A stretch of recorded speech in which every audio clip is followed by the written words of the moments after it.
sejam bem-vindos a mais um vídeo da Preceptoria Virtual de Cálculo.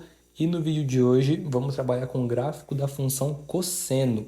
No vídeo anterior nós trabalhamos com o gráfico da função seno, então se você ainda não assistiu, aconselho a retornar lá e assistir, depois vir aqui para a gente construir o gráfico da função cosseno. Beleza? Então, só para relembrar, né, o que nós utilizamos aí para construir um gráfico? Nós escolhemos alguns valores de x, e aí substituímos na função, né? E aí achamos o valor de y e colocamos esse par ordenado no gráfico.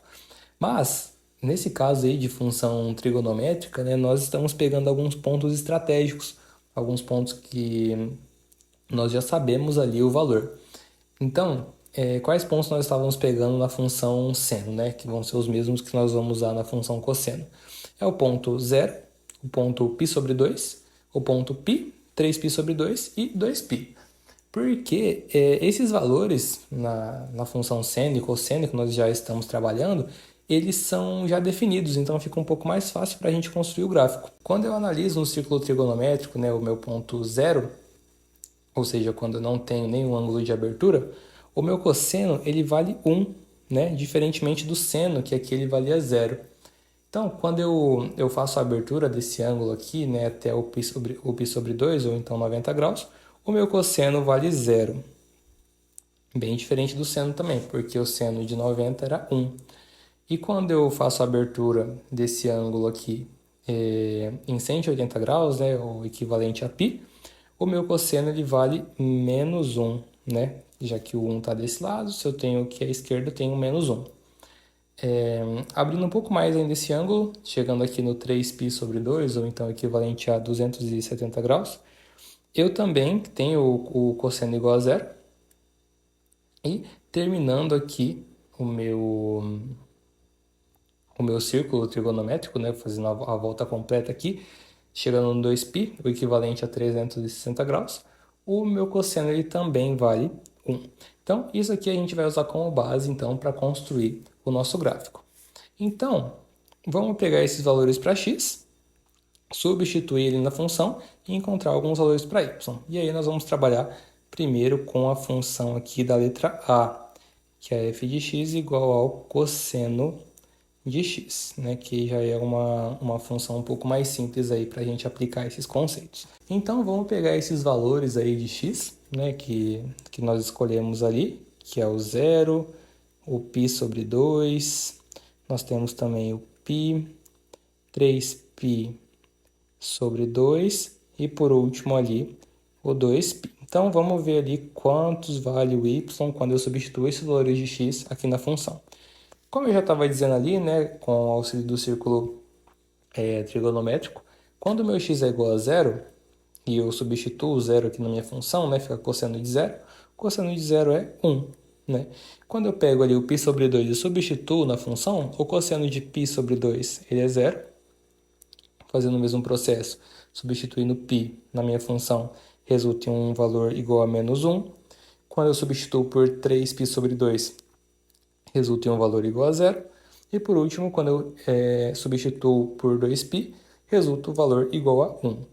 Então eu posso pegar esses pares ordenados e substituir ali no meu gráfico para ver qual que vai ser o comportamento aí dessa função. Então, ó, primeiro ponto nós temos 0 para x e 1 para y. Então vai estar bem aqui, ó, 0 para x e 1 para y.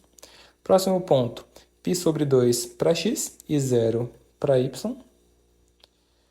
O terceiro ponto, π para x e menos 1 para y. Quarto ponto, 3π sobre 2 para x e 0 para y. E o último ponto, nós temos ali 2π para x e 1 para y. E aqui nós podemos perceber que o gráfico da função seno ela também tem esse comportamento senoidal, assim como a função seno.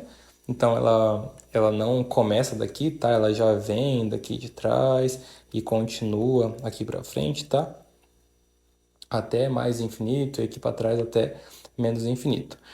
O gráfico fica mais ou menos assim, mas no exercício está pedindo também o domínio, o período e a imagem. Então, vamos analisar. Como a minha função ela não tem nenhuma restrição, o meu domínio serão todos reais, né? Sem problema. O meu período, ele vai ser aqui a partir de onde a minha função vai começar a repetir. Então, se a gente for analisar o gráfico, né? Ela vai começar aqui no 1, ela vai descer até ali o π, vai subir de novo. Opa, já tem um valor aqui igual a 1 de novo. Então, a partir daqui, vai começar a repetir esse mesmo comportamento. Então, o período da minha função cosseno também vai ser o próprio 2π. Beleza? Nós também podemos analisar qual vai ser a imagem, que é essa noção vertical aqui que nós temos. Então, nós, só analisando o gráfico, né, nós já conseguimos perceber que a minha imagem ela vai estar aqui entre o -1 e o 1, né? Então, ela vai ser um conjunto fechado aqui que vai do -1 até o 1. Porque eu não vou ter nenhum valor que vai passar, né, desse certo limite. Então, ela sempre vai estar confinada aqui entre o -1 e o 1. Então, esse primeiro exemplo aí foi só para a gente pegar essa ideia da função cosseno, mas o método de construir o gráfico, analisar o domínio, período e imagem é bem parecido com o da função seno. Resolvendo agora a letra B, nós temos o seguinte: uma f de x igual a 2 que vai multiplicar o cosseno de x. Como que nós vamos então fazer para resolver nesse caso? Mesma coisa, vamos pegar ali alguns pontos estratégicos, né? Por exemplo, o 0, o π sobre 2, vamos também pegar o π, o 3π sobre 2, e por último aqui vamos pegar o 2π, tá? E vamos analisar o que vai acontecer aí nesse gráfico. Então, vamos colocar esses valores para x e achar os valores de y. Então, para x nós temos 0, π sobre 2, nós temos também π, 3π sobre 2 e 2π. Beleza. Então, quando a gente substitui 0 aqui na nossa função, o cosseno de 0 ele é 1, só que agora eu tenho um 2 multiplicando, né? E 2 vezes 1 é 2. Quando eu substituo π sobre 2 aqui na minha função, fica o cosseno de π sobre 2, que é 0, vezes 2, ainda continua sendo o próprio 0. Substituindo agora o π, o cosseno de π é -1, só que agora eu tenho um 2 ali, né? Então fica 2 vezes -1, que é -2. Substituindo 3π sobre 2, o cosseno de 3π sobre 2 ele é 0, e multiplicado por 2 continua sendo o 0. E por último, eu tenho aqui o 2π, então substituindo aqui eu tenho o cosseno de 2π, que é 1, vezes 2, 2. Beleza. Então agora eu já consigo perceber uma pequena diferença, né, com o exemplo anterior.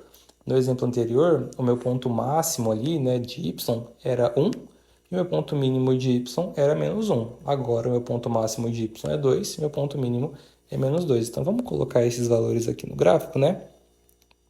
Colocar aqui o 2 e colocar aqui o -2 para que a gente possa fazer ali o devido esboço. Então, nosso primeiro par ordenado é quando x vale 0 e o y vale 2. Então, nós temos o primeiro ponto. O segundo é quando x vale π sobre 2 e o y vale 0. O terceiro é quando o x vale π e o y vale -2. O quarto ponto é quando x vale 3π sobre 2 e o y vale 0.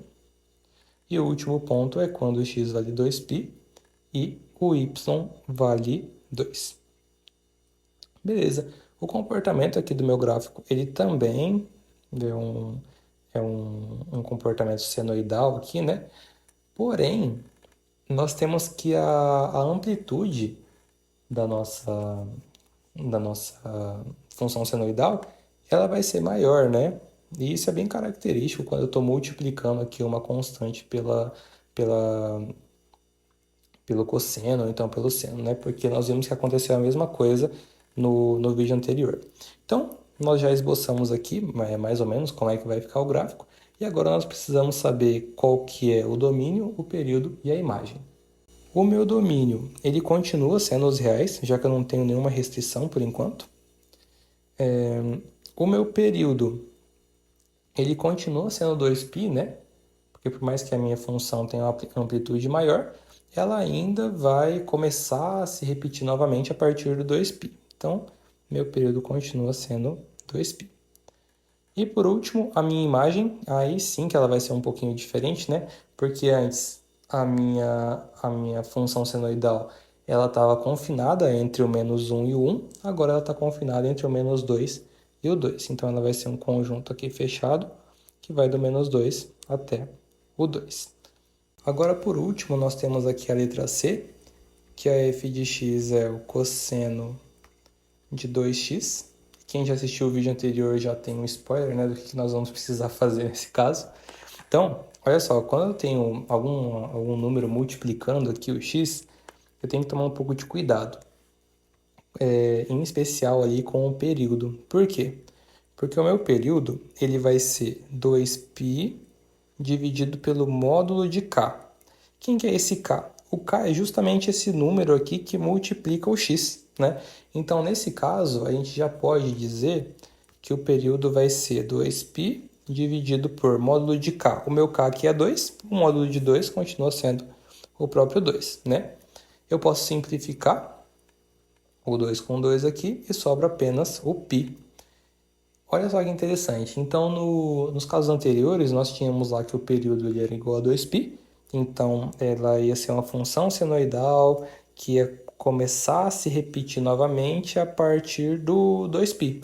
Agora não, ela vai se repetir a partir do π. Então, a gente tem que tomar um pouco de cuidado na construção desse gráfico. Mas já vamos colocar aqui no gráfico alguns pontos aí que a gente já estava trabalhando. Então, o ponto 0, o ponto π sobre 2, o ponto π, o ponto 3π sobre 2 e também o ponto 2π, né?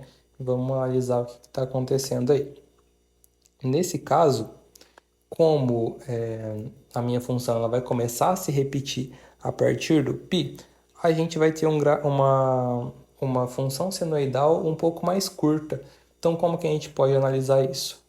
Construindo esse gráfico de uma forma um pouco mais direta, né, o primeiro ponto que a gente vai pegar para analisar vai ser o próprio ponto zero, né? E quando a gente substitui o zero aqui na nossa função, nós vamos ter o cosseno de 2 vezes zero, que é o próprio zero, né? Então, o cosseno de zero é 1. Então, eu vou ter aqui, só demarcar o ponto 1 aqui e o ponto -1 para ficar mais fácil. Então, nós temos aqui o primeiro ponto, 0 para x e 1 para y. Beleza. O segundo ponto que a gente vai pegar vai ser um ponto intermediário entre o 0 e o 2π. Nesse caso aqui vai ser o π sobre 4. Por quê? Quando nós substituímos ali o π sobre 4 na função cosseno, eu vou ter 2 vezes π sobre 4. Eu posso simplificar o 2 com 4 e fica o cosseno de π sobre 2. E o cosseno de π sobre 2, né? A gente já sabe que é zero. Então, nós vamos ter π sobre 4 para x e 0 para y. Beleza? Próximo ponto. Agora sim, vamos pegar aqui o ponto π sobre 2. Mas só que, quando nós substituímos π sobre 2 aqui na nossa função, nós vamos ter 2 vezes π sobre 2, né? E 2 vezes π sobre 2, nós podemos simplificar o 2 com 2 e sobra só o cosseno de π. E como nós já vimos aqui, o cosseno de π ele é igual a -1. Então, esse terceiro ponto vai ser π sobre 2 para x e -1 para y. O terceiro ponto também vai ser aqui um ponto intermediário entre o π sobre 2 e o π, que vai ser 3π sobre 4. Né? Colocar aqui 3π sobre 4. E quando nós substituímos 3π sobre 4 aqui na nossa função, fica 2 vezes 3π sobre 4. Podemos simplificar também o 2 com 4 e fica 3π sobre 2. E o cosseno de 3π sobre 2, como nós já vimos ali, é igual a zero. Então, para x eu tenho 3π sobre 4 e 0 para y. E por último aqui, nós temos o π, e quando nós substituímos π aqui no lugar do x, nós vamos ter 2π. E o cosseno de 2π ele é igual a 1. Então, eu tenho π para x e 1 para y. Então, o meu comportamento aqui do meu gráfico ele também vai ser essa senoide, porém um pouquinho mais curto, né? Agora que nós já esboçamos ali mais ou menos como vai ficar esse gráfico, e também nós já encontramos aqui o período, né? Foi o primeiro passo ali para nós construirmos esse gráfico. Vamos ver qual que é o seu domínio e qual é a sua imagem. Como eu não tenho nenhuma restrição, o meu domínio ele continua sendo todos os reais. E a minha imagem, nós podemos ver aqui, né, que ela está confinada novamente entre o -1 e 1. Então vai ser um conjunto fechado que vai do -1 até o 1. Então, essas foram as construções aqui dos gráficos da função cosseno. Espero que tenham entendido e até a próxima.